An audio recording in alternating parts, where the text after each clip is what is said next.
Kalau itu tidak terbukti nanti saya berencana untuk menuntut kepolisian sebesar 126 triliun rupiah. 1 tahun anggaran kepolisian. Gibran endgame wapres tak lulus SMA. Tak pernah punya ijazah SMA baik dalam dan luar negeri. Ini bukunya. Sampai detik ini kami menunggu bantahan ahli kalian mana sih terhadap buku Jokowi's White Paper? Mana? Ini juga nanti nggak dibantah, cuma dilaporkan. Setiap buku yang ditulis yang tidak menyenangkan bagi penguasa dan para penjilatnya akan berakhir di meja penyidikan. Anda menyimpulkan 99,9% ijazah Pak Jokowi bahkan 100% mengatakan 11.000 triliun persen. 11.000 Sesuai kantong, Bang. 11.000 triliun persen ijazah Pak Jokowi palsu dari skripsinya, bukan dari ijazahnya. Ya, Dari skripsinya. dari skripsinya dan lalu ijazahnya juga saya lakukan uji overlay kan bentuk hurufnya bahwa itu Times New Roman yang belum ada secara digital tahun 1985 yang ada sejak 1992 Yang diupload oleh Dian Sandi. ya. Dan itu tidak diupload.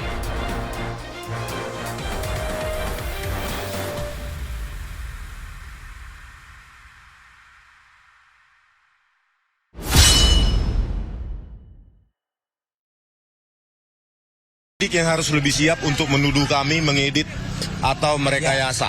Ya, mana yang kami rekayasa? Kalau itu tidak terbukti nanti saya berencana untuk menuntut kepolisian sebesar 126 triliun rupiah. 1 tahun anggaran kepolisian. Jadi jangan sampai tuduhan itu adalah tuduhan tanpa basis ilmiah. Apa yang kami lakukan, ada itu namanya ilmunya, ya digital image processing. Jangan sampai ilmu tersebut jadi ilmu terlarang. Memproses citra digital atau video digital bukan berarti merekayasa atau mengedit. Itu berbasis algoritma, ya. Yang kedua, saya yakin kecepatan penanganan atau penersangkaan ini berketepatan dengan memang gerilya kami dalam membongkar, ya, terutama kepulangan dari Pak Rosuryo.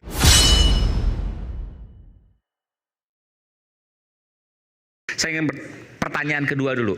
Lalu kemudian saya harus adil juga bahwa Bung Roy, Bung Tifa, Mbak Tifa, ya, Bung Rismon itu mengatakan bahwa ijazah Pak Jokowi, Mas Roy misalnya 99,9% palsu. Padahal nggak pernah megang dokumen ijazah Pak Jokowi. Dari mana kok bisa mengatakan itu? Oke. Silakan Bung Rismon. Yang dijelaskan tadi ahli dokumen forensik mungkin analog dokumen ya. Bukan digital dokumen forensik. Jadi sama seperti kalau kita masih ke zaman saat itu, maka tidak ada lagi MRI menentukan tumor otak. Kalau nggak dibedah langsung. Terus tidak ada lagi CT scan menentukan kelamin bayi. Harus kita bedah baru kita lihat kelaminnya. Inilah perkembangan zaman, perkembangan teknologi. Jadi bukan berarti yang analog forensik itu harus seperti itu. Digital juga punya caranya sendiri ya. Cuma sayangnya ahlinya yang kemarin itu kenapa nggak datang ya? Saya tidak tahu dari mana Andi Aswan mengatakan itu asli. Saya tidak tahu sumbernya. Scan ijazah asli, bahkan saya datang justru kalau bisa minggu depan biar saya head to head dengan dia. Oke, ya. Bung Joshua Sinambela. Ya. Kita undang juga hari ini. Cuma saya tidak berkesempatan untuk hadir. Mas, filenya. Jadi dokumen forensik analog maupun digital tuh punya caranya sendiri. Itu saling mengkomplementer gitu loh. Jadi bukan ini benar itu salah, enggak dong ya. Zaman sudah semakin untuk canggih. Mengetahui misalnya ada kerusakan paru-paru nggak mesti dibelah paru-parunya lewat ronsen. Volume tumor otak pun bisa direkonstruksi 3D sekarang. 3D. Bahkan bayi 4D. Iya. Ya, ya. Jadi kita jangan menegasikan pentingnya digital ini gitu loh, digital teknik. Nah ini yang kemarin saya bantah ya. Kemarin kan menggunakan apa katanya algoritma Fata et al, Fata dan kawan-kawan. Ini dari mana sumbernya nih? Dari yang scan katanya asli atau gimana? Yang mana? Dian Sandi. Oh Dian Sandi. Kenapa nggak pakai yang scan katanya asli? Scan katanya asli sama aja. Sarkas. Oh sama ternyata. Perbedaan perspektif. Nah inilah yang akan kita kaji secara ilmiah dan akan kita laporkan berikutnya ya. Ya. Nah ini tone mapping berbasis Fatah et al. Itu memanipulasi kontras. Ya, kontras itu begini Bang, nilai minimum dengan nilai maksimum dipersempit. Akhirnya apa? Nilai-nilai piksel itu menjadi termodifikasi, terrekayasa, maka muncul warna-warna baru yang bukan warna sesungguhnya. Tercipta warna-warna akibat penyempitan kontras tersebut. Itulah Fatah et al. Yang dipakai oleh ahlinya minggu depan mungkin supaya kita jumpa. Ya, nah ini tercipta garis-garis merah. Bahkan saya ambil di sini, ya, di sini nih di bahunya sebelah kiri itu tercipta juga merah, biru, ungu dan lain-lain. Jadi bukan cap maksudnya kan? Jadi itu bukan lintasan stempel, tapi distorsi warna akibat manipulasi lebar kontras menjadi menyempit. Karena kemarin disebutkan bahwa ada kok garis merahnya, buktinya ada merah-merah itu. Makanya di wajahnya pun kalau kita ambil ROI ya, region of interest-nya atau bounding box-nya di wajah, bahkan ada di rambutnya. Inilah dia ya, warna yang tidak sesungguhnya muncul akibat penyempitan kontras yang ada pada algoritma Fatah et al.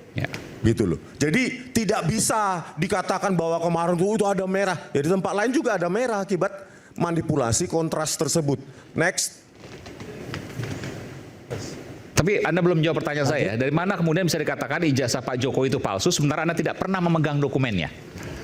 Dari mana abang tahu di perut perempuan wanita hamil itu laki-laki? Bukan, memegang itu maksudnya tidak perlu ada, tapi misalnya ada filenya, kan nggak pernah ada juga filenya. Loh, filenya kan ada. Di Dian Sandi, pertama satu. Tapi yang kedua, Dian Sandi udah pasti asli. Lembar pengesahan pembimbing skripsi kami foto sendiri. Oh ini skripsi. Iya, kami foto sendiri dan itu primary evidence. Dan kami lakukan uji overlay, tata letak bentuk huruf dan jenis huruf. Itu kami rekonstruksi dengan Word dokumen 2025. Kenapa? Exactly. Oke, ini menarik. Jadi sebenarnya Anda menyimpulkan, saya boleh katakan itu ya, ini kita buka-bukaan, ini belum pernah mungkin sekian tahun, kemudian hari ini baru saya kemudian menanyakan kepada yang bersangkutan. Anda menyimpulkan 99,9% ijazah Pak Jokowi, bahkan 100% mengatakan. 11.000 triliun persen. 11.000. Sesuai kantong Bang. Kantong. 11.000 triliun persen ijazah Pak Jokowi palsu dari skripsinya, bukan dari ijazahnya. Ya. Dari skripsinya. Dari skripsinya dan lalu ijazahnya juga saya lakukan uji overlay bentuk hurufnya bahwa itu Times New Roman yang belum ada secara digital tahun 1985 yang ada sejak 1992 yang diupload oleh Dian Sandi. Ya. Dan itu tidak diakui oleh Pak Jokowi bahwa itu ijazah asli kan? Diakui kan? Tidak diakui. Diakui Mas. Bahwa Pak Jokowi mengatakan bahwa yang diupload Dian Sandi adalah itu benar ijazah dia. Pernah Pak Jokowi? Ada, statementnya ada. Coba tak googling, ada. Pernah.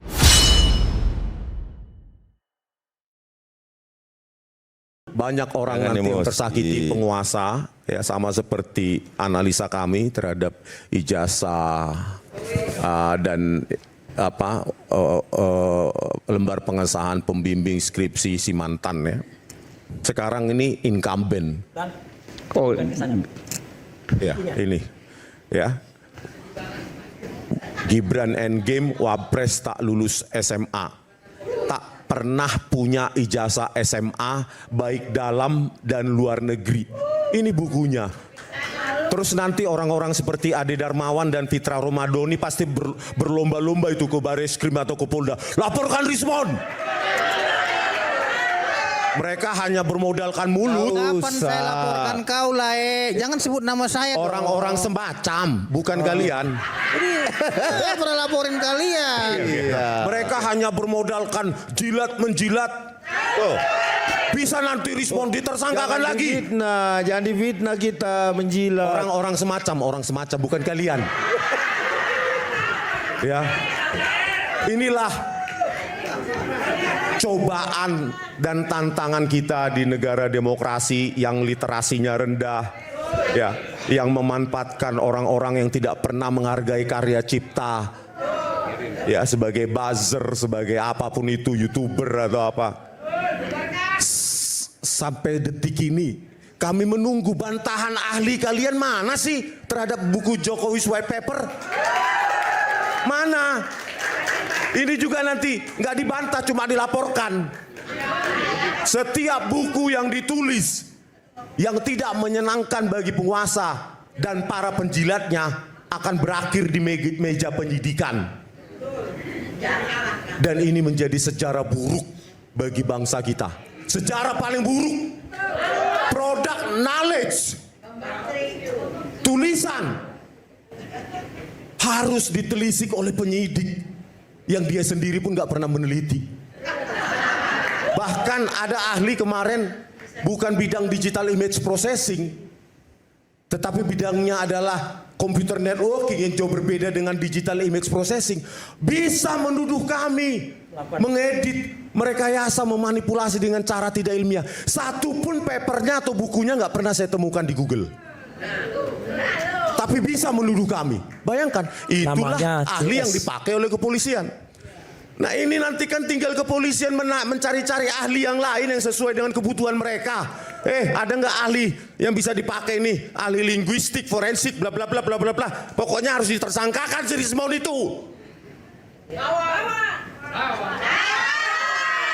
Tapi saya tidak pernah takut.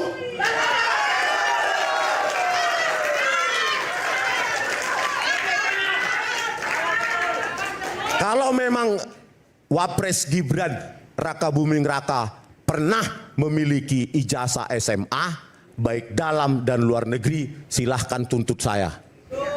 Ini buku ya saya tuliskan dengan mengkaji perbandingan kurikulum di Minister of Education khususnya Secondary School dan UTS Insearch yang ada di web archive tahun 2004 dan saya kasih